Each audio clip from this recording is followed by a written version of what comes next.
Good morning everyone, my name is Michelle. I hope you're doing well. Welcome to another video. It is Tuesday morning, it's a little after 6 a.m. here in Northern England and it's wonderfully cool. It's currently 18 degrees C, which is about perfect for me. Not too hot, not too cold. It's going to get up to like 23, 24 later on, which is a little bit too hot. I know some of you laugh at me when I say that's too hot. Looking at the 10-day forecast though, we're up to 31 degrees, 32 degrees at the weekend. If that forecast bears out, I am literally gonna melt. So, you're not here for a weather forecast, are you? Right, there's a few channels that have been talking about the suspects in the Summer Wells case. I've just been listening to Kramer Mama, still live, with Gavel Geeks, Jenny and Benny. Interesting discussion about possible suspects. Novelist True Crime has done some videos about his top 5 suspects. And I think it's a worthy exercise to go through information like this. So I'm going to, for once, join the crowd and talk about suspects. Maybe tomorrow I'll do my top 5 suspects. Maybe. But maybe I'll do a few videos, you know, honing in on particular people. And that's what I'm going to do today. This is going to be all about Grandma Candy. Candice Cora Hara is her full name. She's born in 1961 and she's lived in various places throughout the US over her life. So what do we know about her? Well, I want to address some things that Chris McDonough said, which I'm struggling to agree with. Not that I dislike Chris. I like Chris. I think he's brought us some great information. You know, the house tour, as I mentioned the other day, you know, brilliant. But some things he says I just can't agree with, or I need further evidence of. And this is one of them. She lived in Texas when Candace Rose Bly was born. She was actually married in Texas when she was 19 years old to a much older man, Kenneth James Bly. I think they were in the carnival, both of them. That's what I've heard. I think that's where some of the travelling came from. She had Candace Rose Bly, so Summer's mother, in Texas. And allegedly, Candace had a heart problem when she was a baby. So they moved to Wisconsin, presumably for better medical care. But this is all just alleged. This is just things I've heard. But looking at public records, not only has she lived in Texas, she's lived in Wisconsin for most of her life, and also she's lived in Arkansas. When she left Kenneth, known as Kenneth James, she moved to Arkansas. She was in a relationship with a woman. I think they ran a hotel or something. And that's how Candace ended up in Arkansas and meeting Don Wells, who was also in Arkansas at the same time. So Chris McDonough said that there was criminal records for Candy Hara and she had 5 different aliases. So what are they? What are these aliases? Because I use Ancestry to look through public records. I think it's reliable. It pulls things through. It doesn't pull through erroneous information, as some websites do. So I'd like to know what these 5 aliases are. Now, obviously, she'll have a few anyway, because she was Candace Hara, Candice Bly. She's back to Candice Hara. She might use Candy. She might even use her middle name, Cora, which was her grandmother's name. But more importantly than that, the criminal record, he said she's got something on child endangerment, and she's also got something to do with domestic abuse, which is sealed. Now, if I'm understanding Chris correctly, and there are records sealed for things that Candy Hara's done, how does Chris know about them? Now, the Wisconsin court record system is very good. So this is accessible to all. It's public records. And the only thing that pulls through for Candice C. Hara, or Candice C. Bly in this instance, is a marriage annulment when she left Jim. That's all. There's no criminal charges at all. He also said she lived in Georgia. Now, she may have done, and it's just not pulling through in the public records. You know, if it's when she was very young, the further you go back, the less reliable things are, obviously. So, did she have charges in Georgia? Is that why I'm not finding them? I'd ask Chris, or anybody working with Chris, to show the receipts. Have the receipts been shown anywhere? Is there proof of this? That she's got charges for child endangerment? You know, domestic issues? We know she left her family, but that's not a crime. So, what is it? Where is it? But anyway, back to June 15th. And I'm going to put my opinion here up front. I don't think Summer's disappearance is due to Candy Hara, Grandma. I'll call her Grandma from now on. I usually call her Grandma. If anything, she might know something after the fact. But I don't think she's got responsibility for it. I don't think she's got sole responsibility for it. Now, H disagreed. He said, you know, Summer's grandma was out of her mind. And when Chris asked him to qualify, he said she's grumpy, you know, like grandmas. And he pointed at his great-grandma, Cassandra. I think that's probably a 15-year-old thinking that old people are all grumpy.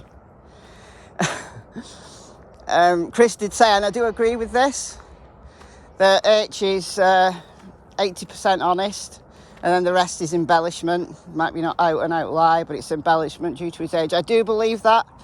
I've said that all the way through, all the way through this case. I've said that H is innocent. You probably know, I don't know what he might know, but he's not responsible. He's not a suspect in my eyes. What he knows, I think, is what he's gleaned from sources, not direct knowledge. But I think that would have been one of the embellishments, saying that Summer's grandma was out of her mind. I think he meant she was grumpy. Well, she's probably grumpy because she's in pain. She's had to get up early to go and get her knee sorted.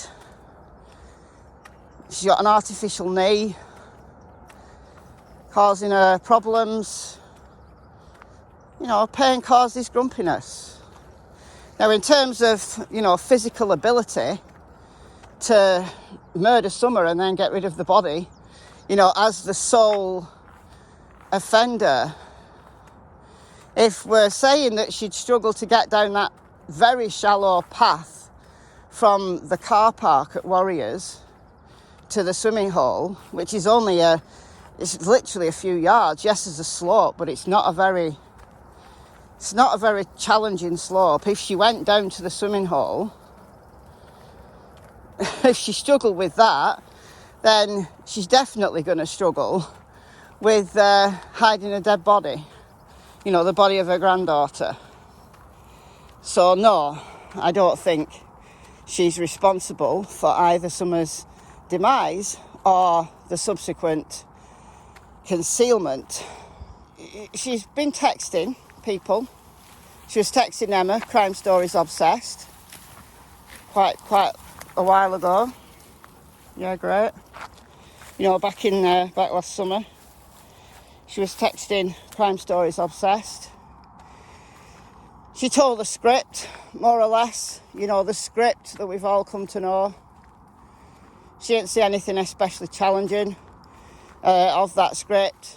I made a couple of videos about something she might have said, which was it took them an hour and a half to get home, when H's place is actually only about 25 minutes, so why would it take them an hour and a half to get home? Some people said that was her misunderstanding, maybe. So there's that. But then she made her one and only media appearance a couple of months ago now with Ansley Daniel. did an interview with her, and she introduced the nap into the situation. She introduced the nap. Now, the nap had been introduced before in other messages with Ziggy Valero. Now, there was a whole thing, a whole kit and caboodle about Ziggy Valero a few months ago. And the information that Candy told her, but she didn't record, that Summer didn't get out of the truck. She was taken to meet Don. Candice wanted to take her to hospital. Instead, they went to meet Don. She went in for a nap. And when Candice came back, no Summer. I don't believe this particular story because no evidence has been provided that this is actually what Grandma Candy said. We don't know how much of that was embellished. And even if Grandma Candy said that, we don't know that she was telling the truth. But to Ansley Daniels, she did introduce a nap before the planting of the flowers. So that set tongues a-wagging. So was that a way of her taking herself out of the situation? So whatever happened during those 3 hours from, about 3:20 when they got home to 6:26 when the 911 call was made, is it her taking herself out of the situation? But if she said she had a nap before the planting of the flowers, it must have been a short nap.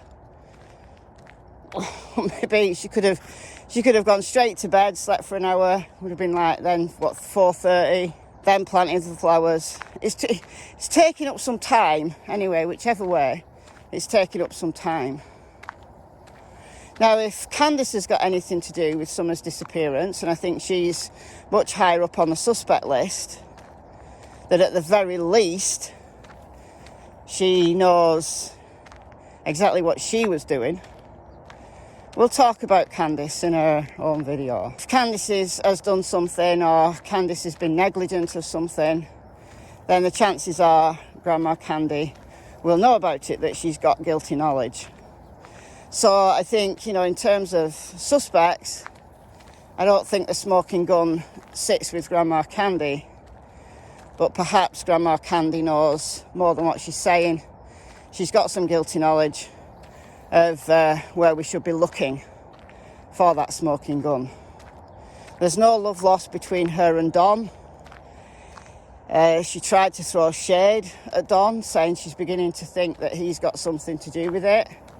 When she spoke to Emma, Crime Stories Obsessed, I can believe that she'd want to start pointing the finger at Don, but she hasn't done so publicly. She's been very clever, actually, and more or less kept cards close to her chest.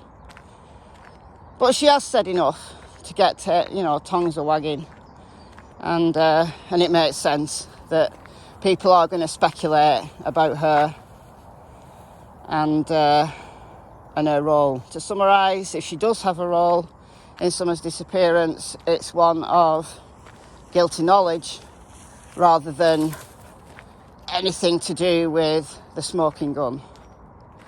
So I think tomorrow I'll do my top 5 suspects.